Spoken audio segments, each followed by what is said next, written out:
দেখেন বিগত রমজানে অনেকে আমাদের মাঝে ছিল, এই রমজান পর্যন্ত আমরা কতজন থাকবো জানি না। এজন্য আমি দোয়া শিখিয়ে দিয়েছিলাম, আল্লাহুম্মা বারিক লানা ফি রাজাব ওয়া শাবান ওয়া বাল্লিগনা রমজান। আল্লাহ রজব মাস শাবান মাসে আমাদেরকে বরকত দান করো আর রমজান পর্যন্ত আমাদেরকে পৌঁছে দাও। রাসূল এই দোয়া আমাদেরকে শিক্ষা এই জন্য দিলেন যে বান্দা, রমজান মাস এটা হলো গুনাহ মাফের মাস।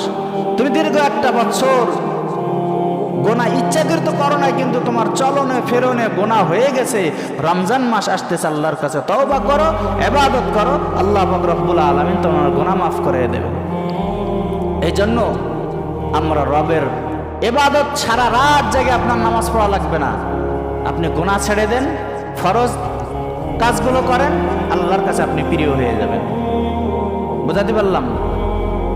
গোনা ছেড়ে দিয়ে যদি ফরজ কাজগুলো আপনি করেন, নফল আপনার এক গাদা